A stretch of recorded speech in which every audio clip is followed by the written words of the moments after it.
Bueno, señoras y señores, estoy contento de estar aquí esta tarde y estoy emocionado sobre este mensaje que les vengo a traer a ustedes esta noche.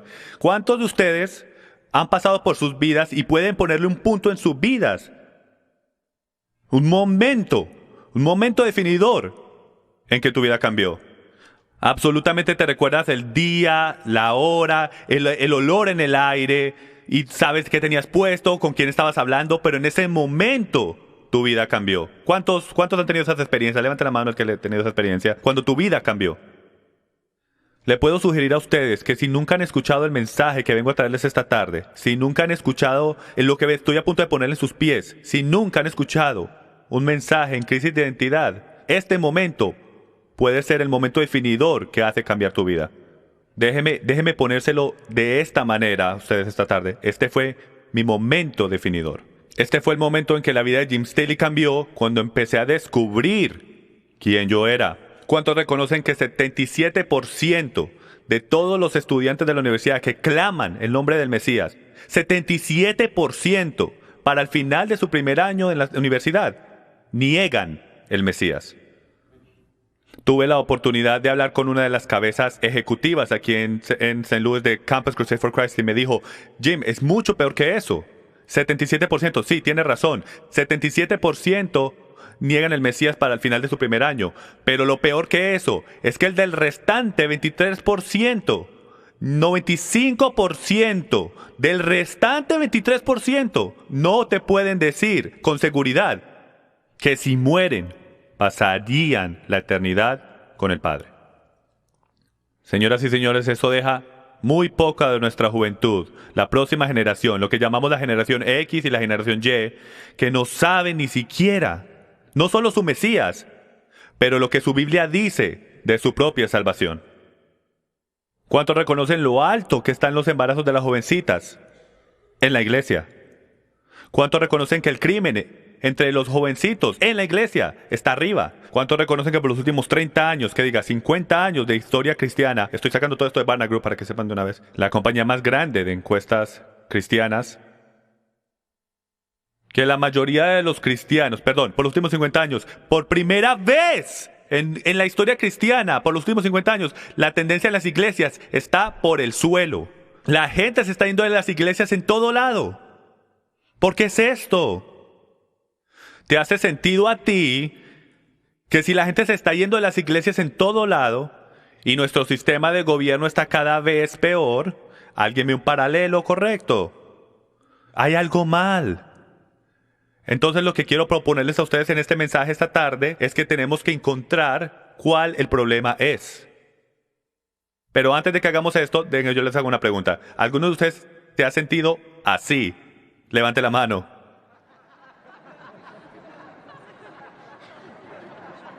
Ahora, esto es lo que quiero que todos hagamos. Quiero que todos respiren profundo. Ahora respira afuera. Vas a necesitar todo el oxígeno que puedas coger esta semana. Porque al final de esta semana no se vas a sentir así, te vas a sentir así.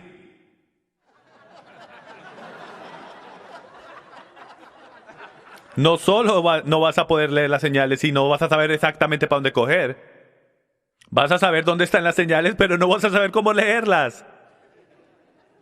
Y nuestro trabajo o deseo no es de confundirlos en ningún momento, pero cogemos muchos correos electrónicos mientras hacemos estas conferencias alrededor del país de una sobrecarga de información. Entonces, se ríen ahora porque nunca han venido a nuestras conferencias, pero esperen al fin de la semana cuando se sientan así. Pero les aseguro que aquí es donde todo comienza. ¿Cuántos reconocen que la mejor manera de saber cómo llegar de punto A a punto B es seguir un mapa? ¿Cuántos aquí están lo suficiente viejos para saber qué es un mapa? Porque mi generación nunca ha visto uno, ¿ok? Yo soy la generación antigua X, la generación Y antes de mí no sabe ni siquiera qué es un mapa de papel. Todo es GPS, ¿verdad? Y los mapas te hablan a ti hoy en día. ¿Puedes creer eso? La debería pagar, ya no la aguanto. Siempre me dice que vaya en círculos, una izquierda, una U. ¡Ya hice una U!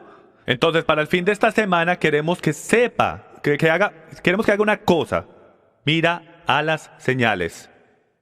porque están en camino. Y si solo abres tu mente este fin de semana, y especialmente durante este mensaje, te prometo que el Espíritu Santo va a empezar a moverse en tu corazón y a recalibrar el idioma en las señales, porque muchas veces de pronto uno dice, ves por un camino y siempre toda tu vida has cogido por otro. ¿Ok? Entonces téngame paciencia mientras que caminamos por este mensaje, porque algunos de ustedes van a estar sorprendidos y hasta en shock, y hasta por lo que hemos escuchado, con la boca abierta a este mensaje. Y tengo que decirles de una vez que esto no es mi mensaje, esto viene directo de las Escrituras. Entonces, si estamos de acuerdo que vinimos acá porque queremos entrar en más profundidad en las Escrituras, entonces llegamos a un lugar donde reconocemos que estamos en una crisis. Estamos en una crisis. Y como estamos en una crisis, tenemos que descubrir por qué estamos en la crisis, descubrir qué nos trajo a la crisis y encontrar la manera de salir de la crisis. Entonces, este mensaje está titulado Crisis de identidad, ¿quién soy yo? ¿Cuántos entienden que después que sepas quién tú eres y para qué fuiste creado y tu verdadero propósito en esta tierra, ahí y solo ahí le puedes servir a tu creador? ¿Puedes creer que el libro más popular que se ha vendido en la historia del mundo, fuera de la Biblia, es La vida con propósito, con 38 millones de copias? Esa es la estadística más triste que se ha puesto alguna vez en la marca de cristianidad. Porque significa que 38 millones de personas no saben cuál es su propósito, no saben quiénes son y no saben para dónde van. Esta es la crisis que tenemos. Entonces, para empezar, aprende quién tú eres, después aprende tu misión y después vas a poder leer las señales. Esta es la forma que vamos a caminar en las Escrituras en este mensaje. Bueno, primero que todo quiero hacer la pregunta, ¿quién tú dices que Israel es? Cuando hago esta pregunta, 99% de la gente dice que es los judíos cuando hago esta pregunta. ¿Me pueden dar un vaso de agua, por favor? El país en el Medio Oriente que siempre pelea a los árabes, eso es algo que la gente dice mucho. Jacobo del Antiguo Testamento, los que conocen un poco su Biblia saben que a Jacobo se le cambió el nombre de Israel. Y la iglesia. Estas son las primeras 4 respuestas que se dan, más populares que se dan cuando hacemos esta pregunta. Y por último, la número 5, cristianos en general. Entonces vamos a caminar por esto y vamos a ver exactamente lo que dice la Escritura de quién es Israel. Y creo que te van a sorprender. Mitos comunes. Los judíos fueron el pueblo escogido en el Antiguo Testamento. ¿Cuántos han crecido con esto, han escuchado esto y hasta enseñado esto? Por el derecho, ¿cuántos pastores y ministros hay aquí en la casa hoy? Levanten su mano, queremos honrarlos esta noche. ¿Les podemos dar un aplauso a los pastores de la casa, por favor? Amén. Contento que están acá. Pero esto era lo que yo enseñaba, que el pueblo judío era el pueblo escogido. Y para mí siempre fue un poco incómodo porque en verdad no entendía cuando decía pueblo escogido, en verdad exactamente qué significaba pueblo escogido. Si todavía son escogidos hoy en día y cómo cuadra eso, si no creen en Jesús, pero el pueblo judío son escogidos. Algunos de ustedes mejor ignoraba el tema, no lo quería tocar con un palo de 10 pies. Esta noche lo vamos a tocar. La Torá y la ley fueron entregadas a los judíos. Esto es otro mito muy mal interpretado que drásticamente va a cambiar la forma que tú lees tu Biblia. Estos mitos que el enemigo ha propagado por los últimos 2000 años. Y número 3, la Pascua que Jesús celebraba junto con los otros días festivos de la Biblia que los discípulos cumplían eran celebraciones judías. Esta es la respuesta número 1 que la gente me da cuando les digo, hey amigo, amo los días festivos, los cumplo allá hace unos años, han revolucionado la vida de mi familia, no sé ni cómo existía sin ellos, son así de increíbles, todo se trata del Mesías. Y me dicen, tú guardas esas celebraciones, esos son celebraciones judías, ¿no? ¿Cuántos han escuchado eso? Son celebraciones judías, ¿verdad? Bueno, verdad y no verdad, nos vamos a dar cuenta esta noche. Entonces déjenme les hago una pregunta que está en los talones de esta pregunta. ¿Cuántas tribus estaban en la base de la montaña Sinai cuando los mandamientos fueron dados? Todas las 12 tribus. La próxima pregunta lógica de hacer es, ¿cuántas de esas eran judías? Una tribu. Una tribu era judía. ¿Qué hace? Da la pregunta, ¿dónde están el resto? Porque si fueron dados a todo Israel, todas las 12 tribus, entonces no pueden ser judías porque no sería justo. Los judíos no pueden ser dueños de los días festivos porque solo son una tribu. Y vamos a entrar en más profundidad a esto mientras caminamos en este mensaje. Y aquí están todas las 12 tribus: Rubén, Simeón, Leví, Zebulón, Isaacar, Dan, Gad, Naftali, Benjamín, Aser, Judá y José. Y nos vamos a enfocar en esos dos mientras caminamos por la Biblia. La bendición del primogénito fue partida entre dos. Escuchen, esto es un mensaje por lo general de 1 hora y media y lo voy a tratar de condensar entre 4 horas. Va a ser un poco difícil para mí, entonces discúlpenme si hablo un poco muy rápido. Bueno, nos vamos a adelantar en las escrituras hasta la bendición, cuando Jacob va a bendecir a su hijo y le da la bendición del primogénito. Por lo general, la bendición del primogénito se le da solo a una persona, al primer nacido. ¿Cuántos reconocen que en las escrituras que Yahweh no le interesa el linaje del primer nacido? Él tiene un primer nacido en la carne y un primer nacido en el espíritu. Él está interesado de esos que son nacidos del espíritu. Entonces, en vez de solo a una persona, la bendición del primogénito fue partida en dos por primera vez en la historia y la única vez. Y va así. Primero, la bendición del primogénito cogía monarquía, preeminencia y bendición sacerdotal. Eso fue a Judá, que fue el cuarto nacido. Segundo, la porción de doble material, que por lo general va a la misma persona, la bendición de monarquía, preeminencia, bendición sacerdotal, el que se encargaba de la familia, y toda la doble porción para que se encargara de la familia, por lo general iba a una misma persona. Pero fue partido en dos cuando Jacob puso sus manos sobre sus dos hijos. Una a Judá, que fue la que cogió la de monarquía, preeminencia, bendición sacerdotal, y la de porción de doble material fue a José. Esto fue profético de algo que iba a pasar más adelante cuando el reino de Israel fue partido en dos. ¿Cuántos reconocen que Dios es más inteligente que nosotros? ¿Cuántos reconocen que desde el principio de la creación Él siempre está dando mensajes de algo que va a pasar en el futuro? Siempre. Si solo tuviéramos ojos para ver y oídos para oír lo que el Espíritu nos está diciendo, si en verdad leyéramos el principio del libro, seríamos capaces de entender las cosas proféticas que pasan al final del libro. Y espero lo podamos ver mientras caminamos este mensaje esta noche. La bendición continúa, Efraín y Manases. Todos recuerdan a José, ¿verdad? A Jacob. El abuelo Jacob viene a poner sus manos sobre sus nietos encima de Efraín o Manases, el primer nacido, que son los hijos de José. José ya está en Egipto en este momento. Y Jacob ya está viviendo con ellos en Egipto y va a bendecir a sus nietos y empieza con el primer nacido. Entonces José le trae a Manases, el cual es su primogénito, pero Jacob dice, no, Efraín es el que va a recibir la bendición. Y va así, Génesis 48:19. Mas su padre no quiso y dijo, lo sé, hijo mío, lo sé. También él vendrá a ser un pueblo y será también engrandecido, pero verdaderamente su hermano menor será más grande que él y su descendencia formará multitud de naciones. Entonces nos vamos a enfocar en este término, multitud de naciones, porque esto es literalmente una de las frases más importantes que pueden ser encontradas en su Biblia.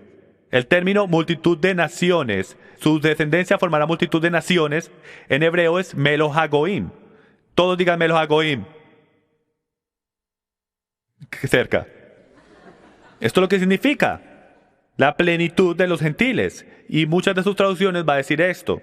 Ahora, piensa en esto un momento. La palabra gentil significa fuera del pacto. Entonces, si piensas que eres un cristiano gentil, eso significa que eres un cristiano fuera de pacto. No estuviera muy contento de eso. ¿Ok? No hay tal cosa como judío, y todos díganlo conmigo, no hay tal cosa como gentil. Entonces, no se llamen un cristiano gentil, primero que todo. Segundo que todo, esto es increíble si estamos mirando la historia, porque Jacob está poniendo la mano sobre su nieto Efraín y está diciendo, él va a ser una llenura de los gentiles. Algunos de ustedes estudiantes bíblicos, algunos de ustedes pastores y ministros ya están citando el versículo del Nuevo Testamento del que vamos a hablar más adelante en esta enseñanza. La llenura de los gentiles. Él va a ser una nación fuera de pacto. Eso es en verdad lo que el versículo está diciendo. Adelantémonos. Hasta Abraham, Isaac, Jacob, a Efraín. Efraín, el cual ahora lleva la bendición del primogénito de la casa de Israel, va a ser la multitud de naciones.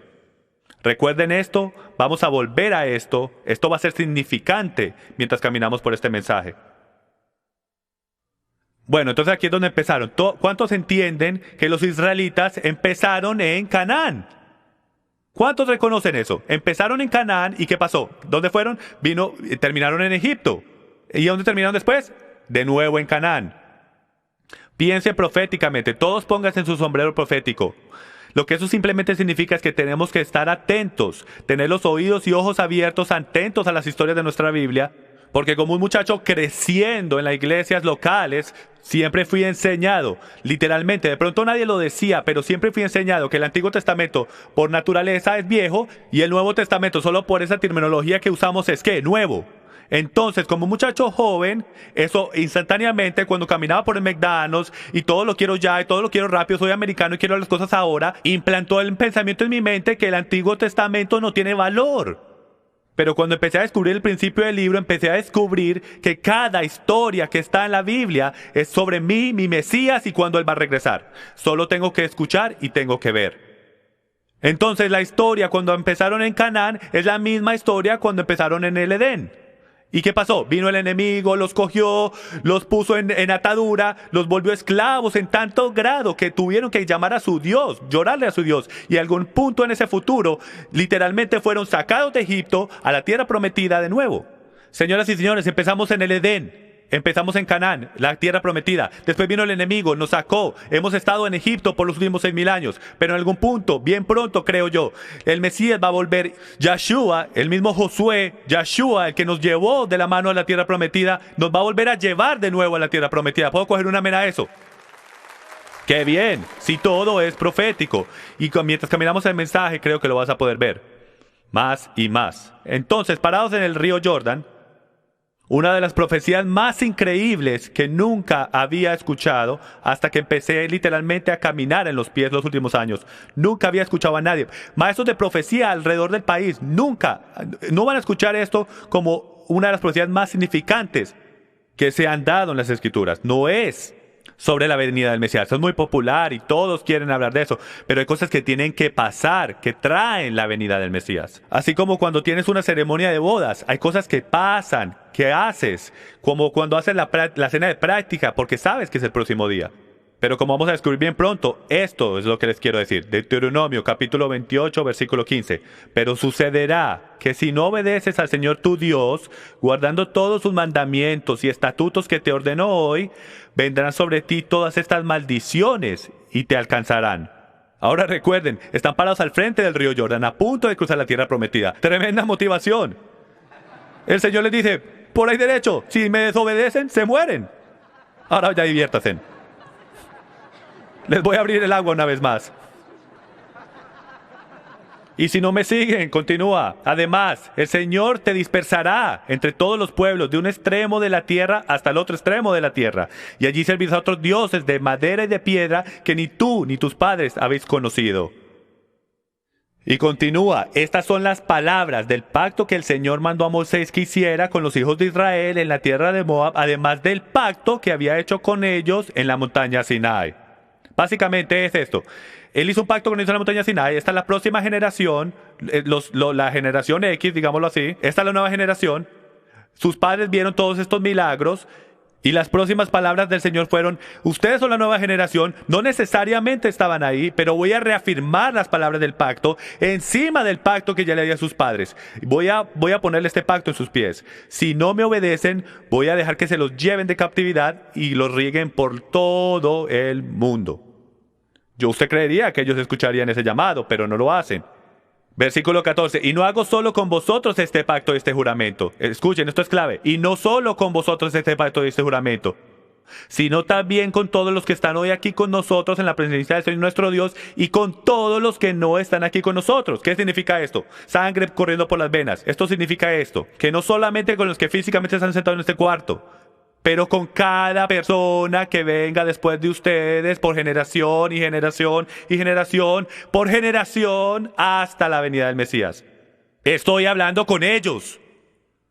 Miren, Yahweh no habló solamente con un grupo de personas, porque Él está allá arriba y nosotros somos una bolita de ping-pong. Entonces cuando Él habla, revuelve alrededor del mundo. Él habla a todos, a todas las generaciones. Él está fuera de tiempo. Amén. Continuemos. ¿Y quiénes son estas personas de que él habla? Esos, ¿cuáles son de la promesa? Esos hijos del pacto. Y a todo futuro israelita y cualquiera que se ate a sí mismo a los israelitas. Este pacto, por eso es importante que tratemos de entender, de desenredar todas estas cosas que nos dicen todas nuestras vidas. ¿Cuántos dueños de negocios aquí? ¿Algún dueño de negocio por acá? Levante la mano.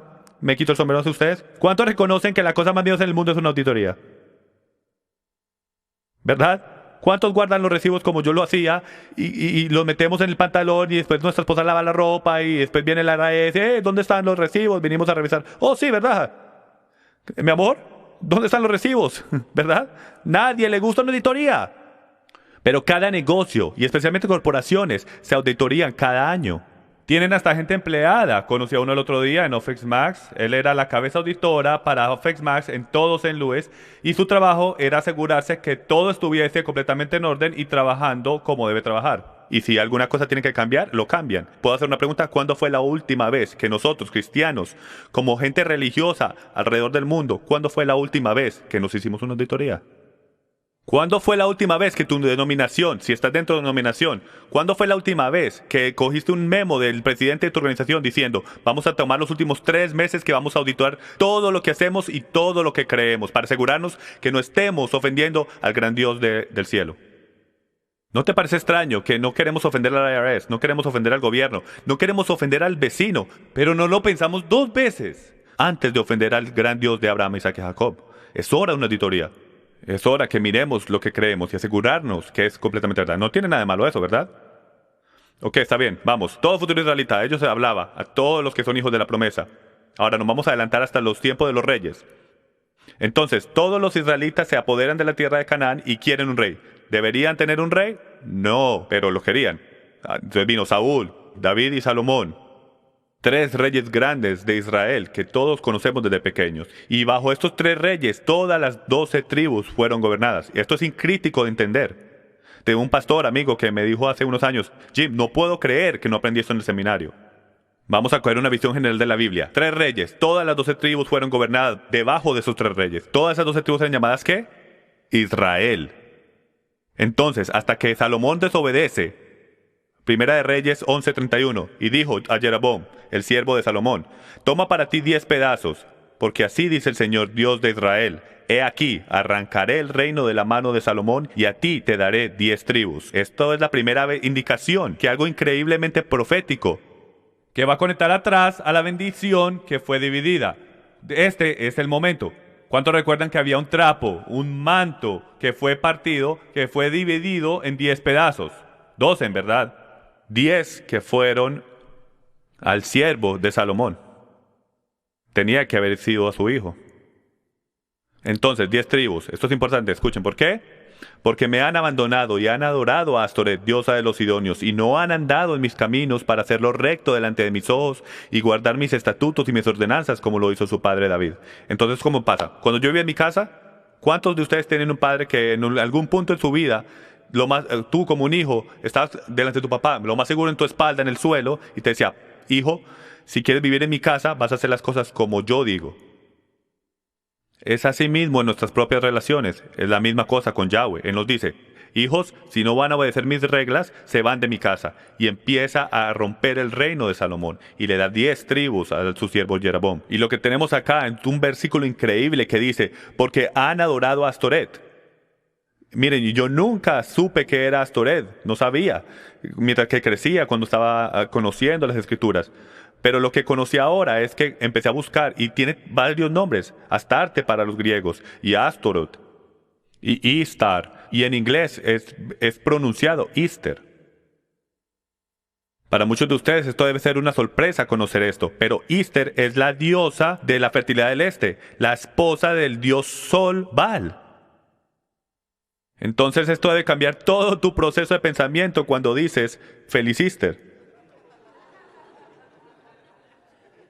No está feliz de su perspectiva porque no sabemos ni qué estamos diciendo. El reino se parte.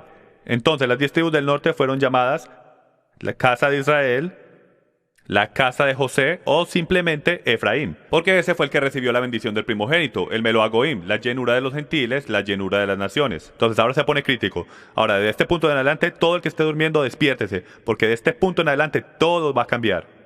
El reino del norte fue llamado la casa de Israel, la casa de José o simplemente Efraín. Las dos tribus del sur fueron llamados la casa de Judá, porque Judá recibió la bendición del primogénito. Entonces estaban compuestos básicamente por Judá y Benjamín. Y aunque habían tribus que vivían en los dos lados de la frontera, la mayoría de las tribus en el sur eran Judá y Benjamín. Por eso se llamó la casa de Judá en el sur y la casa de Israel en el norte. Entonces el norte fue advertido, y por su constante desobediencia al pacto que les fue entregado a Adán, después a Noa, después a Abraham y finalmente por escrito por parte de Moisés, ellos fueron tomados cautivos por el rey de Asiria alrededor del año 722 BC. Él les advirtió. Este fue el momento en el río Jordán donde les dijo, tengan cuidado, si no me obedecen voy a dejar que los rieguen por todas las naciones. Este fue el principio de ese momento. Después Judá también quiso jugar al desobediente y fue tomado cautivo por Babilonia por 70 años en el 586 BC. Y casi todo el mundo está familiarizado con eso. Pero después de 70 años, ¿qué pasó? Casi toda la casa de Judá empezó a regresar y empezaron a reconstruir Jerusalén. Entonces, divididos ellos caen. Cuando por fin los dejaron regresar, casi todo Judá regresó de Babilonia. Pero el reino de la casa del norte de Israel nunca regresó. Se asimilaron entre las naciones. Fueron llevados en captividad por Asiria y empujados a las 4 esquinas del mundo conocido en ese tiempo, que eventualmente son las 4 esquinas del mundo hoy. Nunca volvieron. Entonces déjenme les tiro esto ahora mismo para que respondamos la pregunta original de quién son los judíos hoy en día. La única razón por la cual tenemos el pueblo judío hoy en día es porque el reino del sur volvió. Si ellos no hubieran vuelto de la captividad, señoras y señores, ustedes no estuvieran sentados en este cuarto esta noche. ¿Pueden creer eso? No tuviéramos ni una Biblia para mirar si ellos no hubieran vuelto de la captividad. Entonces, déjenme hacerles una pregunta. ¿Dónde está Aser, Neftali, los danitas, todas las otras tribus? ¿Dónde están? No existen hoy en día porque nunca volvieron de la captividad. ¿Cuántas tribus estaban en la base de la montaña Sinai cuando los mandamientos fueron dados? 12. Pero literalmente solamente la casa de Judá existe hoy en día. Por eso es que Israel está asociado y conectado con los judíos. Y como nosotros, y no estoy diciendo nada malo, son los hechos de la vida, no estamos enseñados a leer el principio del libro.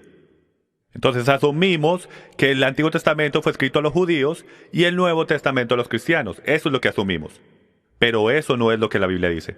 La Biblia dice que fue escrita a todo Israel. Solo que 10 no volvieron. Entonces las 10 tribus del norte fueron tomadas cautivas y dispersas por toda Siria. Al pasar de los años se asimilaron entre las naciones y se volvieron exactamente, como dijo la profecía de Efraín, que se volvían como el Melo Agoim, la llenura de las naciones, se volvieron igual que los gentiles. Es una sorpresa, cuando entremos en el Nuevo Testamento lo van a ver. 2 capítulos después, y sucederá que cuando todas estas cosas hayan venido sobre ti, la bendición y la maldición que he puesto delante de ti, y tú las recuerdes entre todas las naciones a donde el Señor tu Dios te haya desterrado, y vuelvas al Señor tu Dios, tú y tus hijos, y obedezcas su voz, conforme a todo lo que yo te ordeno hoy, con todo tu corazón, y con toda tu alma, y con toda tu mente, y con toda tu fuerza. Entonces el Señor tu Dios te hará volver de tu cautividad, y tendrá compasión de ti, y te recogerá de nuevo de entre todas las naciones a donde el Señor tu Dios te haya dispersado. Entonces lo interesante aquí es que no podemos decir que esto es Egipto. Egipto ya pasó.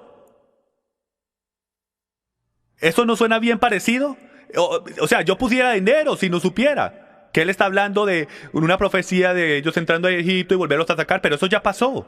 Esto es en el río Jordán. Él está hablando en un tiempo futuro, cuando ellos van a ser llevados en captividad y van a ser regados por toda la tierra. Pero si ellos regresan, esta es la profecía, señores y señores, que les quiero decir esta noche. Si ellos regresan, esto es antes de la venida del Mesías, para que sepan de una vez. Si ellos vuelven al pacto, todos estos israelitas que no se conocen, si vuelven al pacto, y ahí, solo ahí, Él tendrá compasión de ti. ¿Cuánto recuerdan en Reyes donde dice, sí, mi pueblo? ¿Cómo dice? Sobre el cual es invocado mi nombre. Se humillan y oran y voltean de sus caminos malos. ¿Cuál es la parte siguiente? Entonces oiré de los cielos y sanaré su tierra. ¿Cuántos se dan cuenta que Él solamente está hablando de un grupo de personas en ese versículo? En ese capítulo, es aquí, el reino del norte de Israel. los que se fueron de su Dios. Sí, mi pueblo, ese pueblo, en contexto, el reino del norte. Gente que nadie sabe quiénes son. ¿Eso no es extraño? ¿Una profecía sobre gente que ni siquiera conocemos? Y si alguno ha sido desterrado hasta los lugares más lejanos debajo del cielo, de allí el Señor tu Dios te recogerá y de allí te hará volver. Y el Señor tu Dios te traerá a la tierra que tus padres poseyeron, y tú la poseerás, y Él te prosperará y te multiplicará más que a tus padres. Además, el Señor tu Dios circuncidará tu corazón y el corazón de tus descendientes, para que ames al Señor tu Dios con todo tu corazón, y con toda tu alma, y con toda tu fuerza, y con cada célula en tu cuerpo, a fin de que vivas. Reconozcan que este es el milenio del que está hablando. Punto antes de la venida del Mesías. Está profetizado que vamos a volver al pacto, y ahí, y solo ahí, Él va a tener misericordia de nosotros porque seremos limpios y puros delante de Él. Él no va a tener una esposa sucia a su recámara. Él nos tiene que purificar primero. Por eso es que pasaron 40 años en el desierto, señores y señores. No entraron instantáneamente a la tierra prometida. ¿Por qué? Porque salieron de Egipto, pero todavía tenían mucho Egipto dentro. Es tiempo que el Señor nos empiece a explicar a todos que tenemos mucho Egipto adentro y es hora de sacarlo. Entonces déjenme les hago una pregunta. ¿Ha pasado esto ya?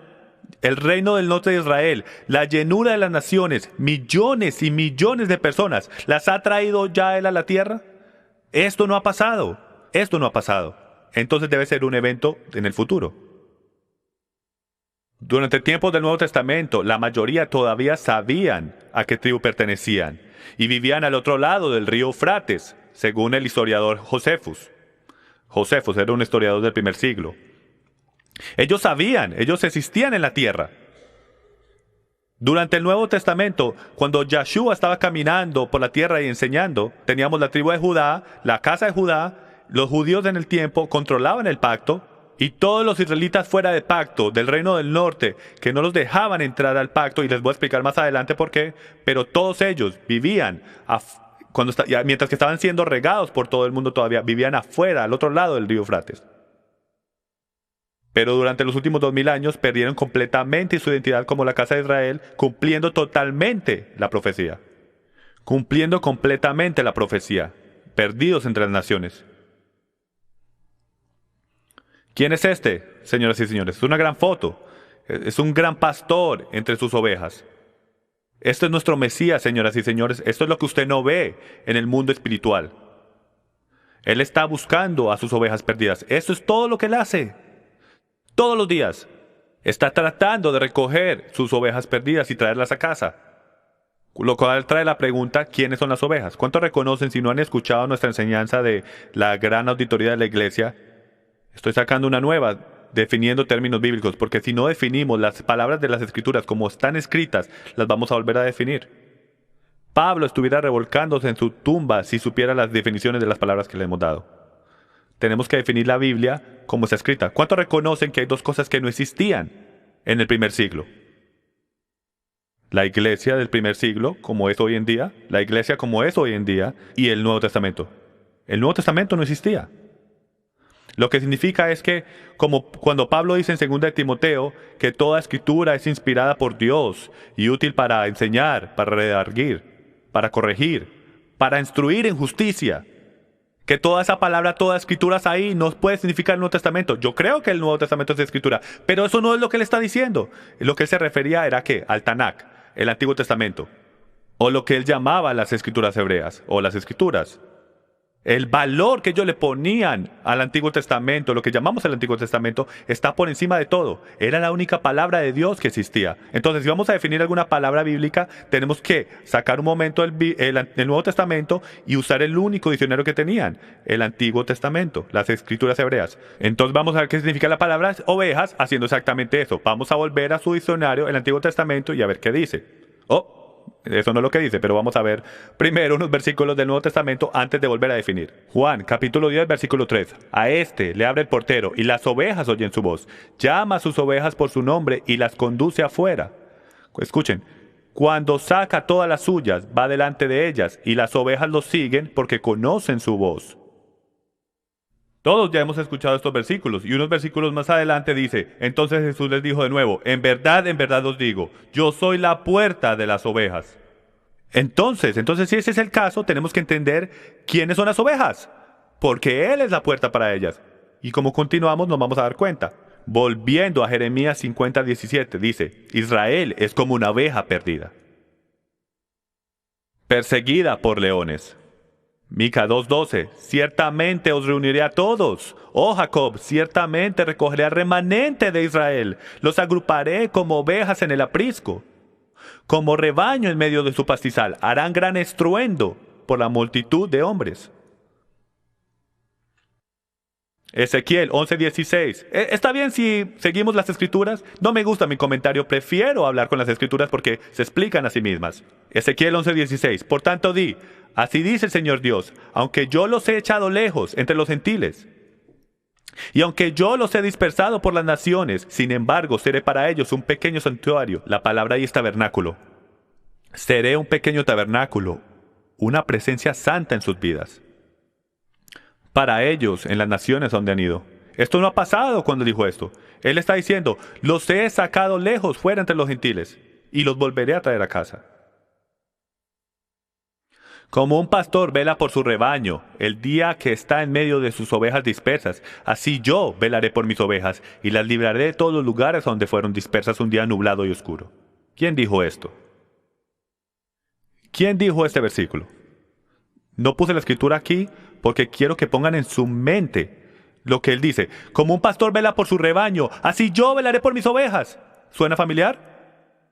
Pero esto no fue el Mesías.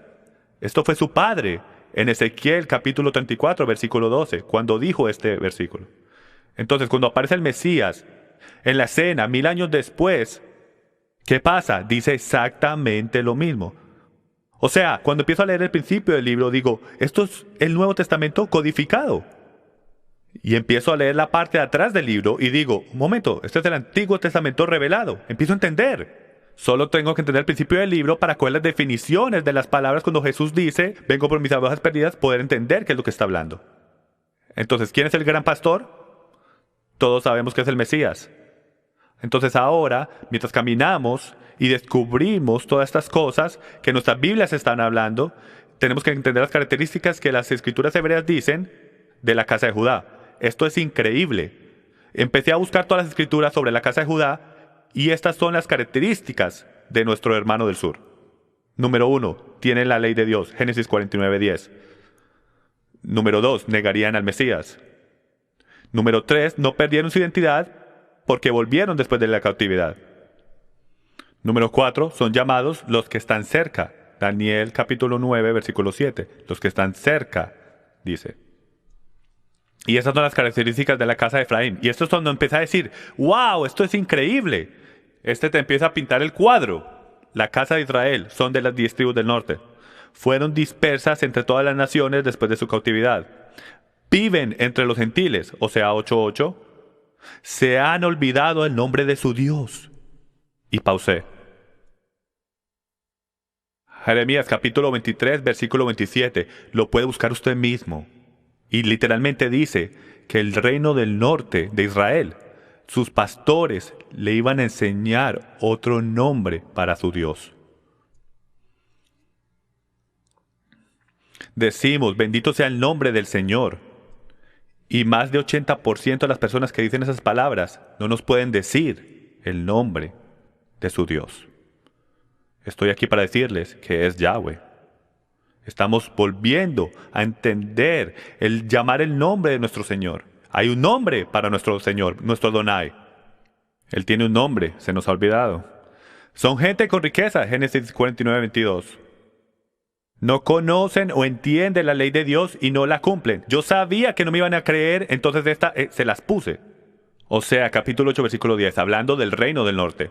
Aunque alquilen entre las naciones, ahora las juntaré, y serán afligidos un poco de tiempo por la carga del rey de los príncipes. Le escribí las grandezas de mi Torá, y fueron tenidas por cosa extraña.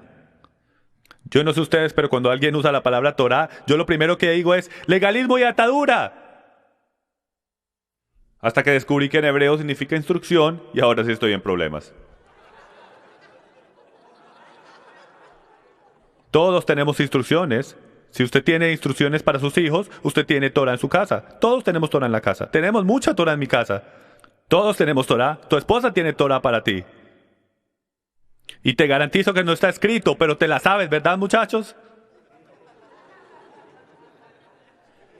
Son llamados no mi pueblo. Esto es increíble para mí. Son llamados no mi pueblo, hijos del Dios viviente, los que están lejos y ovejas perdidas. Esto es lo que el reino del norte es llamado. Si no sabemos esto, cuando llegamos al Nuevo Testamento, no vamos a entender 2/3. Porque todas las definiciones y frases del Nuevo Testamento las podemos encontrar en el... ¿Pueden creer que Yahweh es tan inteligente que escogió al hombre más inteligente fuera de Yeshua HaMashiach para ir a esta gente? Y era el rabino Shaul, Pablo, que se sentó bajo Gamliel. Y la única manera de sentarse bajo Gamliel es tenerle el Antiguo Testamento memorizado palabra por palabra. Entonces te sorprende que el Señor que escoge al hombre que conoce las Escrituras para poder ir afuera, debatir las Escrituras y ir a la gente fuera de pacto y traerlos a casa. No es una sorpresa. La mayoría de ellos cuando sean recogidos vendrán del oeste. Y esto me sorprendió. Eso es lo que dice, lo puedes ver por ti mismo. Osea capítulo 11, versículo 10. La mayoría vendrán del oeste. Entonces, ¿dónde están las 12 tribus en el Nuevo Testamento? Porque por lo que vemos por lo general es gentiles, judíos, pero ¿en dónde están las 12 tribus? Aquí están. Primera de Pedro 1:1. Lo has leído 1000 veces, pero te apuesto a que nunca lo habías leído de esta manera. Pedro, apóstol de Yeshua HaMashiach, los expatriados de la dispersión en el Ponto, Galacia, Capadocia, Asia y Bitinia, elegidos según el preconocimiento de Dios Padre. ¿Escuchó lo que dijo Pedro? Los expatriados, la palabra en hebreo es gois. A los gentiles dispersos por todo Ponto. Y después dice a los elegidos. Dos cosas que quiero decir. La palabra Galacia ahí, ya sabemos que hoy en día el libro de Gálatas fue escrito ¿a quién?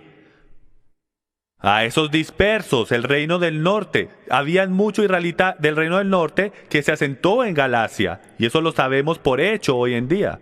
No es posible que sean gentiles paganos, porque Pedro dice acá que estos son dispersos. Y ya sabemos y conocemos que disperso viene directamente del reino del norte. Segunda cosa que quiero decir es esto. Libros y libros y libros se han escrito sobre la predestinación y la doctrina de elección. Y se los voy a resolver en 10 segundos planos.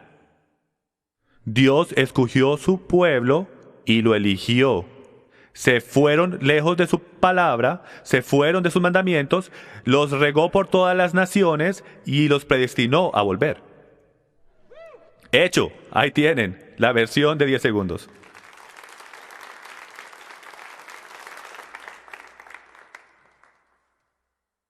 Calvin estuviera orgulloso, ¿verdad? O revolcándose en la tumba, una de las dos. El libro de Santiago dice esto. Santiago, en el primer versículo, Santiago, siervo de Dios y del Señor Jesucristo, a las 12 tribus que están en la dispersión. Saludos. Pero no entendemos el concepto de las 12 tribus y no nos damos cuenta. ¿Te has preguntado por qué gentiles paganos? Miren, James Taylor es un hombre extraño. Yo hago muchas preguntas. Yo me recuerdo estar en la escuela y mis compañeros agachaban la cabeza y decían, ay, porque yo siempre estaba atrás diciendo, tengo otra pregunta, tengo otra pregunta. Ellos se querían ir, que se acabara la clase, pero yo quería saber la respuesta. ¿Alguien así como yo? No pueden dormir por la noche hasta que no tenga la respuesta. Entonces, nunca me hizo sentido a mí que todos estos gentiles paganos que odiaban a los judíos, de momento este rabino Pablo entra y dice, hey, si quieren ser salvos, tengo este rabino judío en la esquina, tienen que aceptarlo, doblar su rodilla, decirle que entra su corazón, veo esa mano, y todos se van a ser salvos. Yo no sé si fue así, pero es lo que así lo hacemos hoy en día, ¿verdad? Oh, veo esa mano.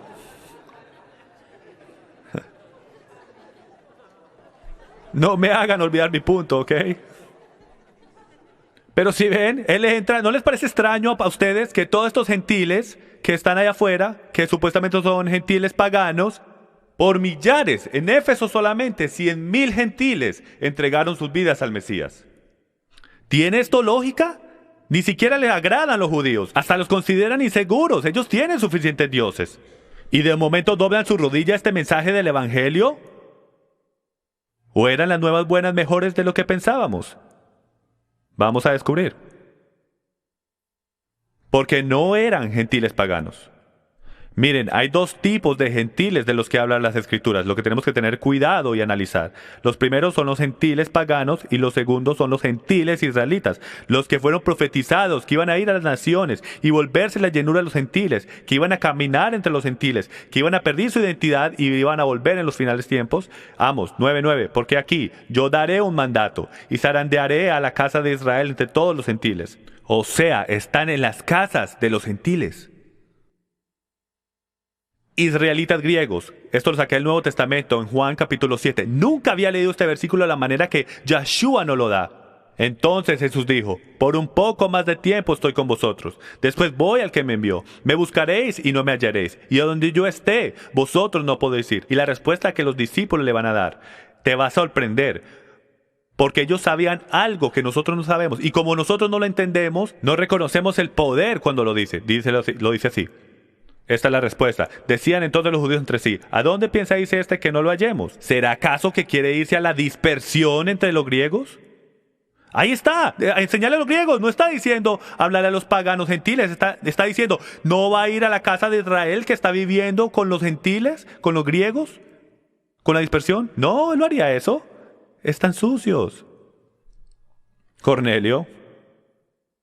La gran mayoría de los cuales Pablo predicaba eran las 10 tribus del reino del norte, la casa de Israel, gentiles israelitas. Está en las escrituras, tenemos que ver bien para encontrarlo.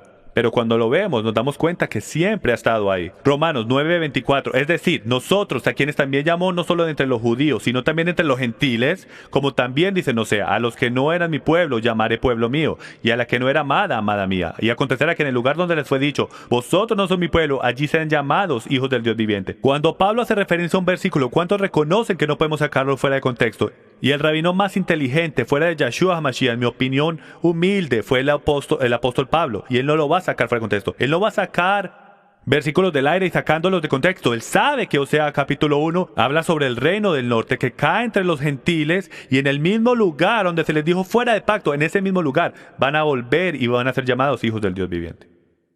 Romanos capítulo 2, porque cuando los gentiles que no tienen ley hacen por naturaleza lo que está en la ley, estos, aunque no tengan ley, son ley para sí mismos, mostrando la obra de la Torá escrita en sus corazones. Esto es un estudioso de la Torá, señoras y señores, no es un cristiano. Espero esto no los ofenda. Él era un creyente mesiánico, basado en la Torá. La gente los llamaba cristianos y están bienvenidos a ese título, pero la realidad es que él entendía el principio del libro. Él sabía la misión de su Mesías. Jeremías 31:33, uno de los versículos más populares en toda la escritura, dice esto. Pero este es el pacto que haré con la casa de Israel después de aquellos días. ¿Con quién? Con la casa de Israel. Pondré mi ley en sus mentes y la escribiré en sus corazones. Búsquenlo en hebreo, señoras y señores, se sorprenderán a lo que la palabra ley está ahí en hebreo. Es Torah lo que está poniendo en nuestras mentes y escribiéndolo en nuestros corazones. Y yo seré su Dios y ellos serán mi pueblo. ¿Cuál es el objetivo directo de esa oración? Es su ley. Porque como dice Bill, si no tienes algo que te sostenga, te vas a caer.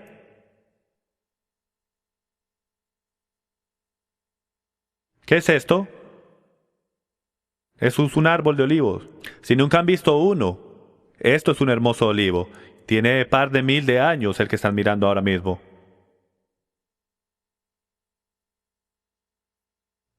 La foto del olivo. ¿Qué es el árbol del olivo? Romanos capítulo 11, todo se trata sobre el olivo y apunta a Jeremías capítulo 11. Hablando de todo Israel, las 12 tribus juntas, en contexto, el Señor te puso por nombre olivo verde, de hermoso fruto y de bella apariencia, pero a la voz de un fuerte estrepito hizo que se le prendieran fuego y se quebraron sus ramas. ¿En cuántas piezas? 2. En 2 piezas se quebró. Continuemos, vamos a volver después. Entonces ahora tenemos esto en este lado. A mano izquierda tenemos el olivo cultivado y podemos decir que el que está a la derecha, que está medio raro, podemos decir que ese es un olivo silvestre. 2 olivos, uno silvestre y otro cultivado.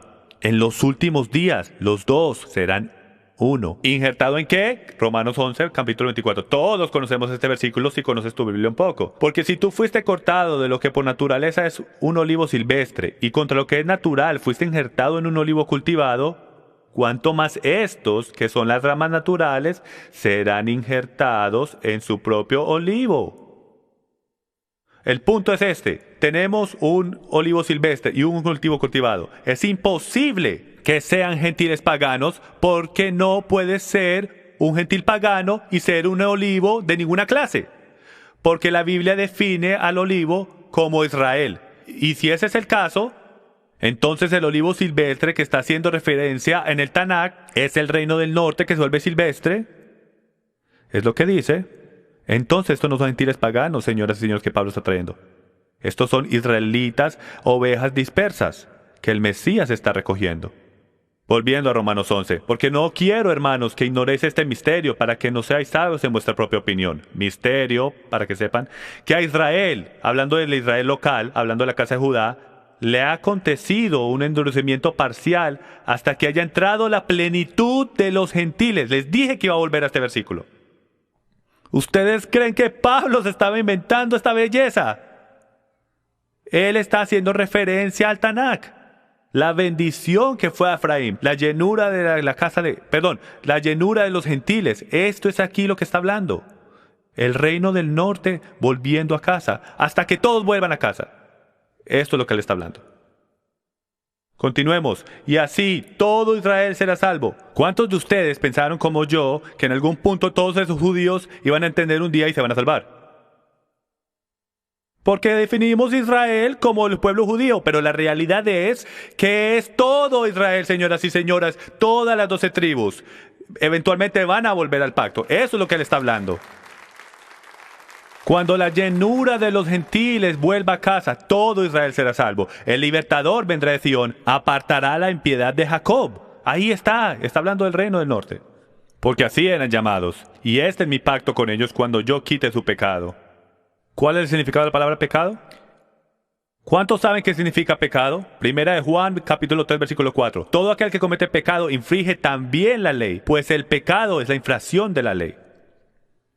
Tenemos un problema si quitamos la ley, porque entonces todo el mundo haría lo que es bien en sus ojos. Y ahí lo dejaré.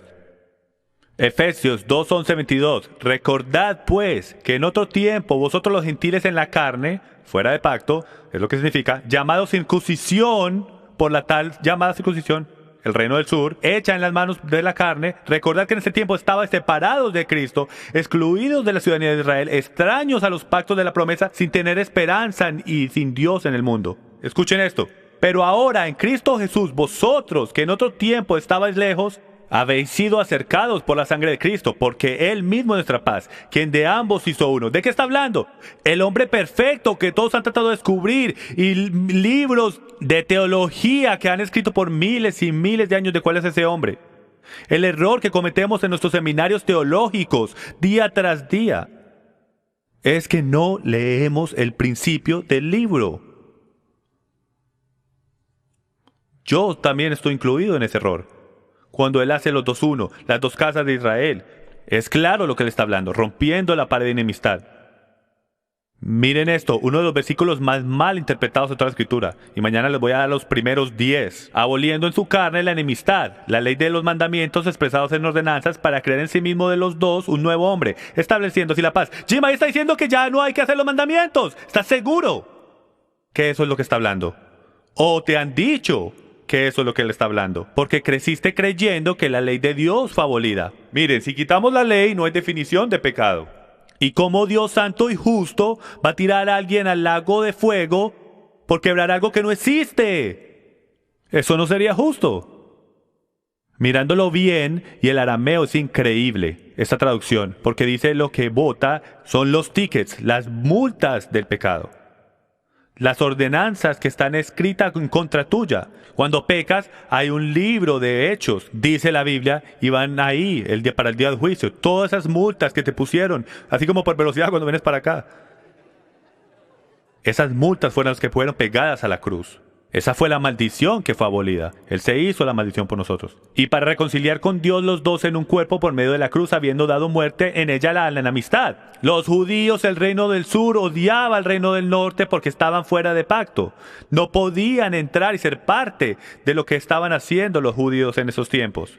No podían. Por eso es que los judíos hicieron una pared de separación de 3 pies para mantener a los gentiles al otro lado de la pared. Se tenían que convertir completamente al judaísmo solamente para que los dejaran entrar al templo. Eso era lo que Cornelio estaba en el proceso de hacer en Hechos 10. Efesios 2:17, y vino y anunció paz a vosotros que estabais lejos, y paz a los que estaban cerca. ¿Alguien se recuerda de dónde escuchamos eso hace poco? ¿Suena familiar? ¿Qué tal Isaías 57? Vamos a decirlo. He visto sus caminos, pero los sanaré, lo guiaré y le daré consuelo a él y a los que con él lloran, poniendo alabanza en los labios, paz, paz al que está lejos y al que está cerca. El contexto sugiriendo que el reino del norte, lejos, Judá volvió. Yahweh tiene un plan para los dos reinos. Efesios 2, ya estamos terminando. Porque por medio de él, los unos y los otros, tenemos nuestra entrada al Padre en un mismo espíritu. ¿A qué? Al reino de Dios, señoras y señores, al reino de Yahweh. ¿Recuerda cuando los apóstoles preguntaban, ¿viniste a restaurar el reino? ¿De qué estaban hablando?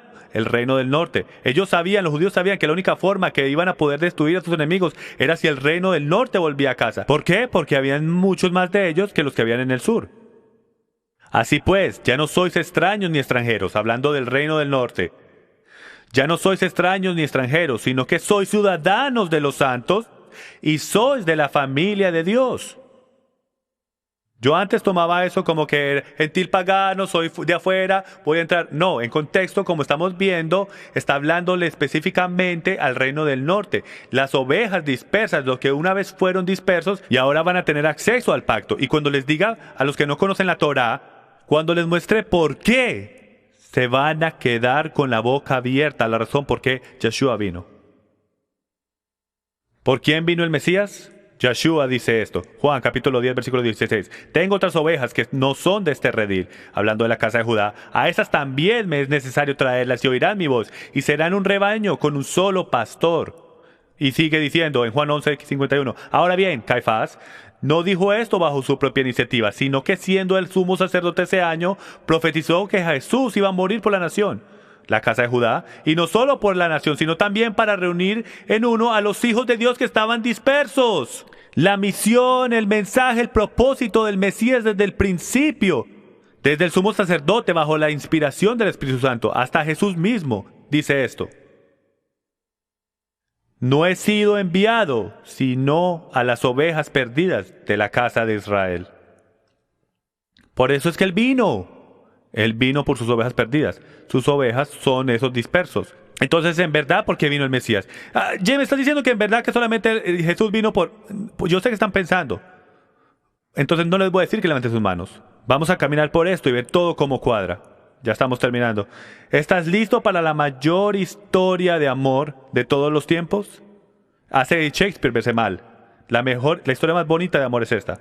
Primero que todo, Jeremías, versículo 3, capítulo 8. Y vio que a causa de todos los adulterios de la infiel Israel, yo la había despedido, dándole carta de divorcio. Recuerden de esto. Recuerden la profecía que les dije en el río Jordan. Si no me obedecen, los voy a regar por todas las naciones.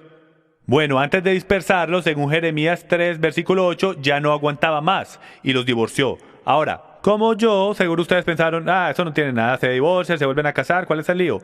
Grande lío. Grande lío. ¿Por qué?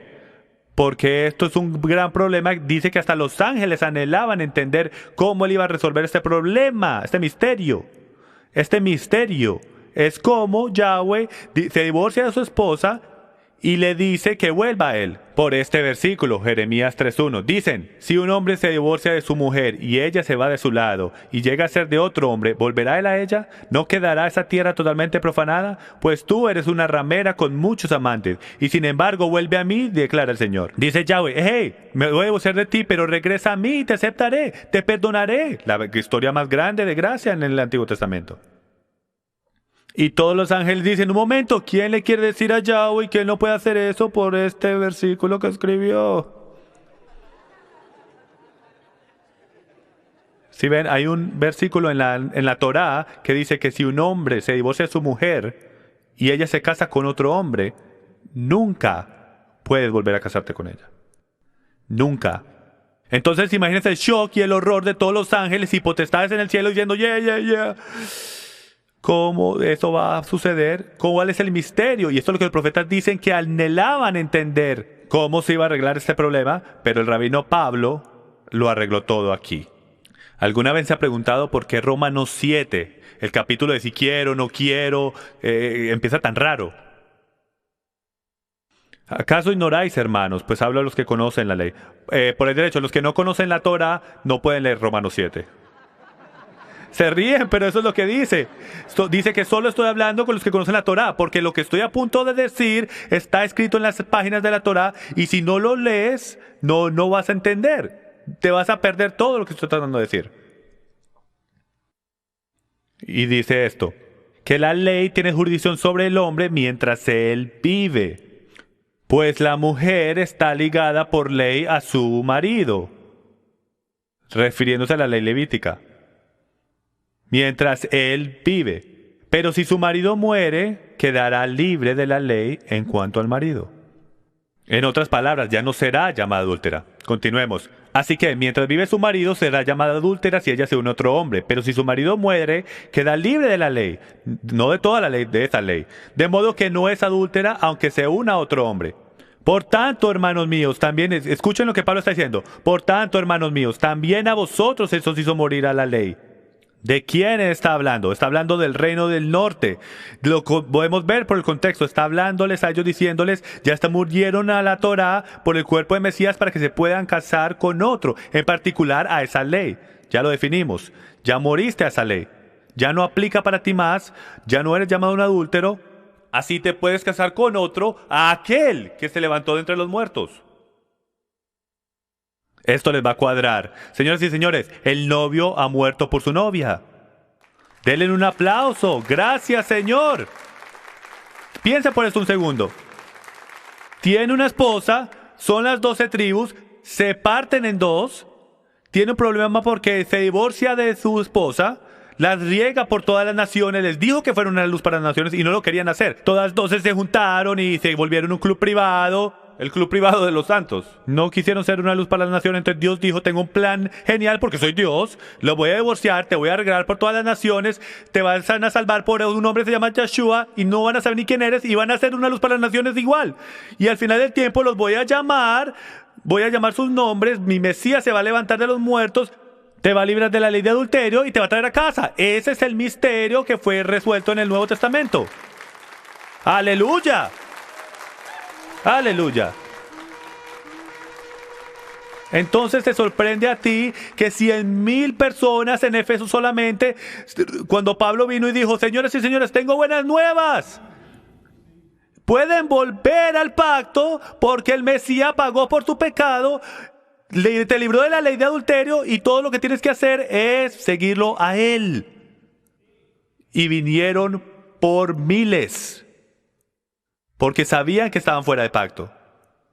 Pero ahora un montón de gentiles entran al pacto, es una cosa miedosa. Y bueno, todo lo embarramos después de ahí. Pero Yahweh está haciendo de las suyas y está empezando a purificarnos y mostrarnos exactamente cuál es el pacto que tenemos que volver se trata. Todo este nuevo pacto, ¿de qué se trata? ¿Alguien ha escuchado la cena de las bodas del Cordero? Esto debe tener un nuevo significado para ustedes. La cena de las bodas. Esto es una cena de recasamiento. Es todo de un matrimonio, de un esposo, de una esposa. Si no te has dado cuenta hasta ahora, tú eres Israel. Tú eres Israel. Tú pudiste haber entrado aquí pensando que yo yo soy baptista. Yo soy luterano. Yo soy un no denominación que no tiene denominación. Pero mi Biblia dice que tú eres un hebreo. Si tú llegaste a conocer al Mesías, tú cruzaste al otro lado, de muerte a vida. Si eres algo, él es un hebreo cristiano como lo soy yo, acostúmbrense. ¿Estás diciendo, Jim, que las únicas personas que serán salvas son las descendencias de las 12 tribus? De ninguna manera. ¿Cuántos se recuerdan cuando salieron de Egipto? ¿Qué pasó? Algunos de los egipcios vinieron con ellos, los inteligentes. Y Moisés vino del Señor y le dijo, Señor, tenemos un problema. Todos estos egipcios nos están siguiendo y no son tu pueblo. ¿Qué hacemos? Y Yahweh resolvió este problema. Y escribió esto, escuchen. La misma ley regirá para el natural y para el extranjero que habita entre vosotros. Si circuncidan su corazón y circuncidan su carne y mantienen mi Pascua y mis mandamientos, serán una nación en mi mano. Déjenlos unir. Esta es la primera injerción que ocurrió en la Biblia. Ya casi terminando. Una de las citas más increíbles que yo he escuchado en mi vida, están a punto ustedes de escucharla, si no la han escuchado ya antes. El profesor Carl Townsend, de 1851 a 1908, de la Universidad de Yale, fue citado diciendo esto cuando descubrió lo que estoy explicándoles esta noche. Por ejemplo, yo nunca podré estar tan agradecido con el Todopoderoso que en mi juventud él usó la ahora fallido profesor Wilson para enseñarme la diferencia entre las dos casas. La comprensión misma de esta diferencia es la llave por la cual casi toda la Biblia se convierte inteligible. Y yo no podré afirmar con demasiada fuerza que el hombre que no ha todavía visto que la casa de Israel de las Escrituras es totalmente distinto al pueblo judío, está todavía en la mera infancia, el mero alfabeto de estudio bíblico. Y hasta este día el significado de 7/8 de la Biblia está sellado a su entendimiento. Y yo no sé ustedes, pero leyendo la Biblia ahora, van a llegar ustedes a su cuarto, a su casa, y van a empezar a buscar escrituras y van a empezar a levantarse bombillos en sus mentes, porque tu vida va a cambiar cuando descubras quién tú eres. Déjenme hacer una pregunta. ¿Es en verdad todo sobre Israel, el pueblo escogido? ¿Es en verdad todo sobre las 12 tribus? ¿Qué tal 12 tribus con un rey, 12 discípulos con un rey, 12 canastas sobrantes llenas de pan? Jesús dice en Mateo 19:28, y Jesús les dijo, en verdad os digo que vosotros que me habéis seguido en la restauración de la casa de Israel, cuando el Hijo del Hombre se siente en el trono de su gloria, os sentaréis también sobre 12 tronos para juzgar a las 12 tribus de Israel. Continuemos. Yeshua sana a una niña de 12 años, de casualidad me imagino. Él empieza a enseñar en el templo cuando tenía ¿cuántos? 12. Dice que hay 12 horas durante el día, 12 meses en el año. En Apocalipsis hay 12,000 de cada tribu que están sellados. 12 ángeles, 24 ancianos alrededor del trono, 2 de cada tribu. 12 portones con 12 perlas cada uno, 12 constelaciones. Un árbol de vida que produce 12 frutos para cada uno de los 12 meses. Señoras y señores, está por todo lado. La historia de los 12 espías, la historia de José, la historia de Ruth, Noami, Boaz. Es todo sobre las dos casas de Israel. ¿Cuántas plagas en Egipto? ¡Ah, te cogí! Si ven, somos tan ingenuos. Si ven, se los digo. Toda la vida hemos sentado en la iglesia, toda la vida somos ingenuos.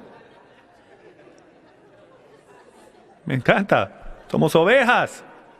¿Tú sabes que las ovejas son los animales más tontos según la ciencia, según todos los científicos? Nunca han conocido el perro de mi vecino, pero bueno. Los 2 testigos en Apocalipsis, ¿verdad? Las 2 casas. La entrega de los 10 mandamientos. ¿Cuántas tablas se los dieron? En 10 mandamientos en 2 piedras. ¿Tú no crees que lo puede haber puesto en una piedra? Lo pudo haber puesto en un iPad si hubiera querido. Es todo profecía, señores y señores. ¿Cuántas veces fueron entregadas? La parábola del hijo pródigo. ¿Cuántos hijos tenía? 2. ¿Cuántos se fueron lejos? 1. ¿Qué pasó al final? Volvió. Los 10 leprosos que se fueron sanos. Los 2 palos en Ezequiel 37. El hombre nuevo en Efesios 2. Puedo estar aquí por 4 horas, señores y señores. Es todo sobre Israel. El mejor ejemplo es este. Cheryl, ¿puedes subir a la tarima un segundo? Quiero que vean esto. Porque no hay mejor ejemplo que este para poder ver de qué en verdad se trata su Biblia. Esta es mi mejor mitad. Bueno, la realidad, ella es todo. Mi esposa Cheryl. Párate detrás de mí. Esto es el Edén, señoras y señores. Adán y Eva juntos. Una casa. Así es como tenía que haber sido. Cuando alguna vez se han preguntado, ¿por qué sacó a Eva de la costilla de Adán? La sacó de Adán profetizando que a algún punto en el futuro Israel iba a ser partido en 2 naciones. Pero si se volviesen a unir y hacerse como una carne, serían uno otra vez, señoras y señores.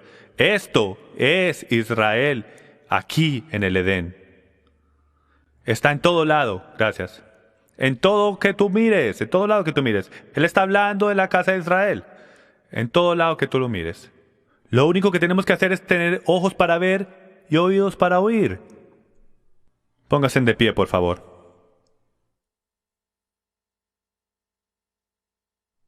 Señoras y señores, tenemos un Dios. Su nombre es Yahweh. Tenemos un pacto, una ley, un Mesías. Su nombre es Yeshua. Y tenemos un pueblo. Y eso es usted. Tu nombre es Israel. No lo olvides.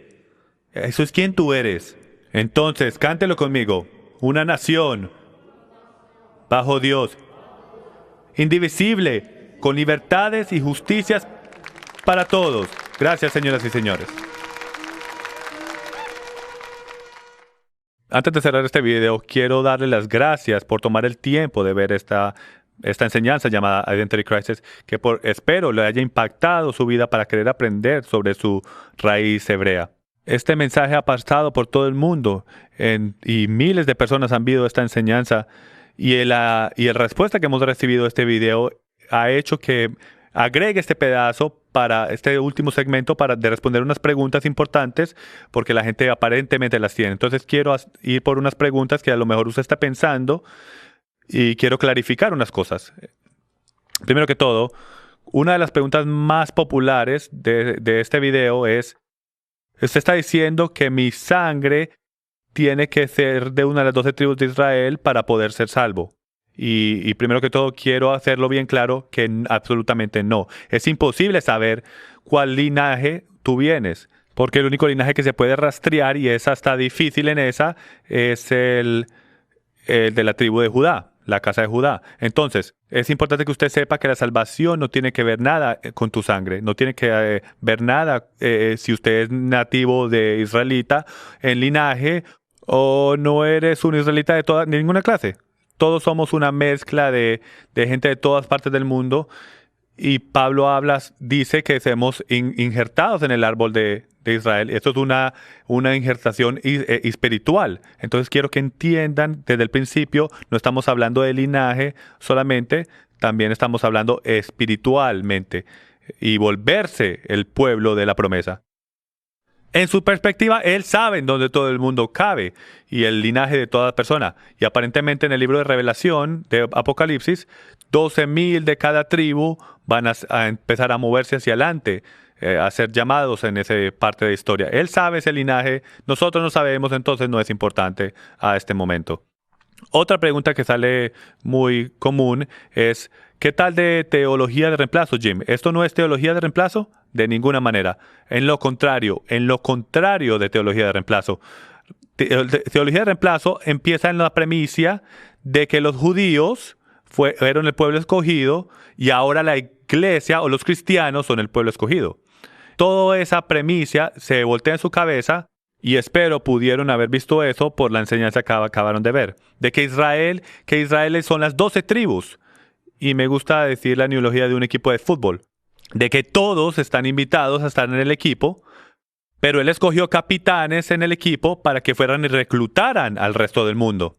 Y los capitanes del equipo eran 12 capitanes, desde las 12 tribus de Israel. Entonces Israel está llamado a salir, a reclutar al resto del mundo a que vengan a ser parte del pacto. Entonces, teología de reemplazo no tiene nada que ver con nosotros reemplazando al pueblo judío, porque el pueblo judío es simplemente nuestro hermano del sur. Sus ojos, según Romanos 11, sus corazones están endurecidos y están cegados al evangelio. Entonces, mientras que el resto de los eframitas, el reino del norte, lo que llamamos en inglés los gentiles, la llenura de los gentiles, el Melo Agoim, cuando ellos empiecen a entrar al pacto, o sea, mientras que empezamos a entrar al pacto, la segura que le entró a Judá empieza a caer y ellos empiezan a coger celo. Lo que nos trae a mi próxima pregunta, que viene muy seguido, es que ¿qué hago ahora que sé que soy un hebreo? Cuando te empiezas a dar cuenta, porque tienes tanta ansia en tu corazón por Israel, el pueblo judío, es porque eres su hermano del norte. Somos hermanos. Entonces, ¿qué haces ahora que sabes que eres hebreo? Primero que todo, la palabra hebreo significa cruzado. Entonces espero que eso de pronto te hace un poco más de sentido, porque sientes tantos esos sentimientos que sientes para ustedes después de ver este video. Cuando llegamos a esta idea de qué hacemos ahora, la gente me pregunta toda hora, ¿cómo esto aplica en mi vida? ¿Qué hago ahora? Si somos Israel, hermanos, Si somos Israel, entonces somos sujetos a las promesas del pacto, como dice Pablo. Y somos un nuevo hombre que está pasando en Efesios número 2. Significa que tenemos una responsabilidad. Ahora sabemos quiénes somos, tenemos una misión y un llamado para servir al Dios viviente de Abraham, Isaac y Jacob, con toda nuestra alma, mente y fuerzas, y hacerlo a su manera. Entonces, los voy a exhortar a cada uno de ustedes que empiecen a aprender el pacto. ¿Qué es este pacto que nuestros ancestros conocían y que se llamaba la Torá? ¿Y cómo trabaja? Y es relevante hoy en día. ¿Cómo nosotros, como creedores en Jesús, Yeshua el Mesías, podemos traer a cualquier judío a celo cada vez que salimos, dañamos el sabbat, comiéndonos un sándwich de jamón y profanando todas estas cosas que ellos dicen, que la Biblia dicen que son santas? Déjenme los dejo con este pensamiento. Y esto es una conversación muy profunda que tuve en mi pasado.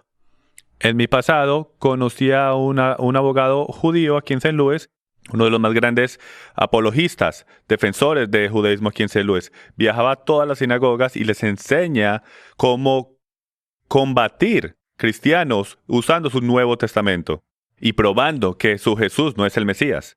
En esa conversación empecé a explicarle a él lo que yo en verdad creía. Y se quedó sorprendido porque nunca había escuchado de alguien que creía en Jesús, que mantenía los días festivos, que guardaba el sabbat, que entendía las leyes dietéticas, que creía que Jesús guardaba el Torah. En esta conversación me dijo: Jim, te voy a decir el secreto por qué los judíos no creemos en Jesús, tu Mesías. Y en ese momento empecé a pegar el teléfono bien duro contra mi oído, porque no veía la hora de entender la respuesta de por qué los judíos, cuál es el secreto de por qué no creen en Jesús. Se ve tan claro para el resto de nosotros de que Él es el Mesías. Entonces me dijo: Jim, es porque nosotros leemos el principio del libro. Ustedes leen en la parte de atrás del libro. El principio del libro nos dice que el Mesías es la Torá. Y el Mesías viene a enseñarnos cómo mantener las instrucciones de Dios. Su Jesús, ustedes piensan que vino a eliminar el libro de instrucciones, y eso por defecto lo descalifica como el Mesías. Mientras los ojos se me llenaban de lágrimas, empecé a reconocer la profundidad de lo que estamos cogiendo en este mensaje, en este concepto de crisis de identidad. Porque mientras Yahweh empieza a llamar al reino del norte de nuevo a casa, de todas las cuatro esquinas del mundo, y empecemos en verdad a entender el pacto, y empecemos a ver la bendición en cumplir los días festivos, cumplir el sabbat, empezar a hacer cosas bíblicas y cosas, pero esta vez por el Espíritu de Yeshua, por el poder del Espíritu Santo. Y cuando eso pase, el pueblo judío va a ver a todos estos creyentes en Jesús, Yeshua, haciendo cosas bíblicas, como dice la Escritura, que ellos piensan que son de ellos. Pero nosotros somos sus hermanos y ellos son el nuestro. Y cuando ellos vean eso y el poder, las cosas milagrosas que hace la Escritura, entonces se van a poner celosos y va a empezar a crear un diálogo entre ellos y nosotros. Y como dice la Escritura, todo Israel será salvo. Entonces los quiero dejar con esta escritura, Romanos capítulo 8, versículos 6 al 8, y quiero exhortarlos a que lo miren en su casa. Es uno de los versículos más poderosos en el Nuevo Testamento que nos habla del corazón del hombre y si deberíamos vivir por la carne o por el espíritu. Dice: por la mente puesta en la carne es muerte, pero la mente puesta en el espíritu es vida y paz. Ya que la mente puesta en la carne es enemiga de Dios, es enemistad contra Dios. La mente carnal es odio contra Dios y después nos define lo que carnal es, porque no es sujeta a la Torá de Dios, a la ley de Dios, pues ni siquiera puede hacerlo. Y los que están en la carne no pueden agradar a Dios. Sin embargo, vosotros no estáis en la carne, sino en el Espíritu, si en verdad el Espíritu de Dios habita en vosotros. Pero si alguno no tiene el Espíritu de Cristo, él tal no es de él. Entonces, en este pasaje define vivir en la carne como no perseguir la Torá, la ley de Dios. Viviendo en el Espíritu es mantener la Torá por el espíritu de Yeshua. Y eso es la diferencia, señoras y señores, que cambia el antiguo pacto al nuevo pacto. De que tenemos un nuevo sumo sacerdote y ahora podemos hacer lo que el Padre dice porque tenemos el espíritu del Padre viviendo dentro de nosotros. Y su ley escrita en nuestros corazones. Deseamos agradarle cumpliendo sus mandamientos, como dice 1 Juan 5. Los dejo con esto. Los exhorto a que vuelvan a ver este video, analicen cada versículo, miren en contexto, no crean nada de lo que yo digo, véalo por usted mismo en su propia Biblia. Y por último, la gente me pregunta, ¿usted qué recomienda que vea después de este video? Les recomiendo que vean el video Caso por el Pacto. Es un video en el cual voy básicamente por cada versículo en la Biblia que habla sobre la segunda venida del Mesías y su ley. También tenemos la gran auditoría de la iglesia. Es uno de los videos más poderosos que tenemos aquí. Son 6 horas, muy estudioso, versículo por versículo para esos que son estudiantes bíblicos y te da la oportunidad de caminar por cada versículo de lo que estamos hablando hoy aquí, sobre la ley de Dios y sobre Pablo y todos los versículos malentendidos. También tenemos un versículo por versículo de Gálatas, de Romanos y muchos más. Pero estos son los que más te van a ayudar para empezar a ustedes que son estudiantes. Gracias de nuevo por acompañarnos aquí en Passion for Truth Ministries. Soy Jim Staley. Shalom.